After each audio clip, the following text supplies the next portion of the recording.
राज्यवासी को आम अवगत कराइबा चाहूँ गत 2020 मसीह टाटा मोटर्स रे चाकरी करईदेवी बोली कही मिछ प्रतिश्रुति दे गोपालपुर मान्यवर विधायक एवं वर्तमान भारतीय जनता पार्टी जी ब्रह्मपुर लोकसभा आसन पर जी प्रार्थी अछंती से प्रदीप पाणिग्राही राज्यर निरीह लोकंकु एवं विशेषकर गंजाम जिला एवं ब्रह्मपुर लोकसभा निर्वाचन मंडली लोकों ठारू लक्ष लक्ष टंका आदाय करथिले। टाटा मोटर्स तरफ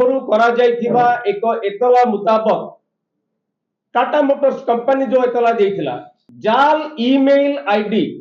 टाटा मोटर्स रो जाल ईमेल आईडी प्रस्तुत करने सह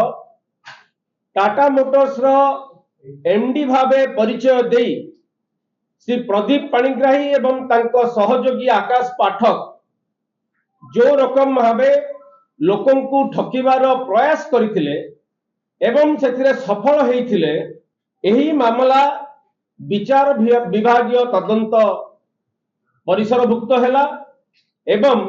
वर्तमान विचार विभागीय मजिस्ट्रेट निकट में विचाराधीन अच्छी यही मामला रे श्री प्रदीप पाणिग्राही जेल जाइथिले एवं जेल रु बेल रे आछन। जेल रु जते बेले बेल रे आसिले मान्यवर अदालत किछि शर्त रखिथिले आमे देखिबा को पाउछु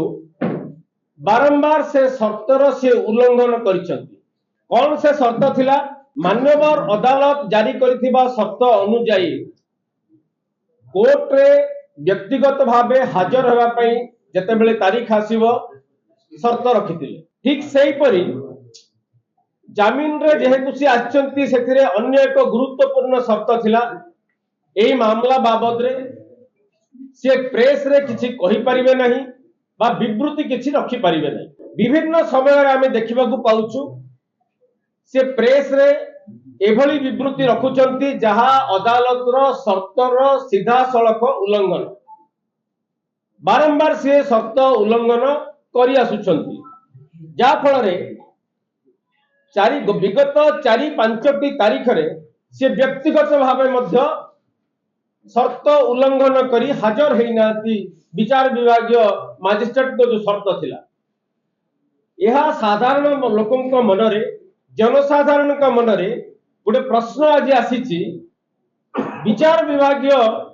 व्यवस्था प्रति प्रश्न उठिची जे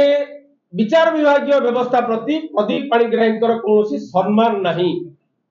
जो शर्त रखिकी बेल दि जाइथिला से शर्त को से बारंबार उल्लंघन करुछन। जदि अन्य भाषा रे आपण कहिबे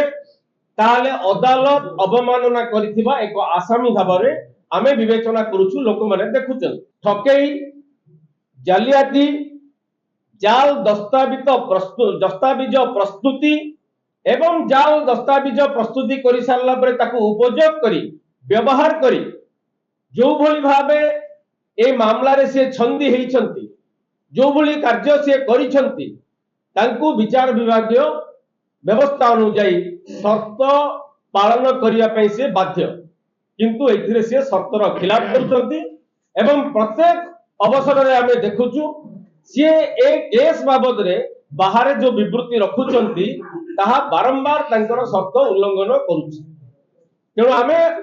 ए प्रसंग रे आमे एतिकी आशा करिवु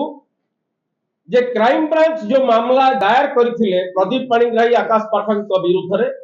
जोथिरे से बेल रे आसीथिबा गोटे आसामी जोथिरे से जेल जाइकी अदालत रे अर्थ जमा करिकी बेल रे आसीचंती एवं बारंबार शर्तर खिलाफ करूचंती तांकू निश्चित भावे आगामी दिन रे यार मूल्य देबाकू पड़िबो नचेत विचार विभागीय व्यवस्था प्रति जो प्रश्न आज उपजिछि जनसाधारण मनरे निश्चित भावे आमर व्यवस्था प्रति कोठी ना कोठी आंगुली उद्रेक करिबो।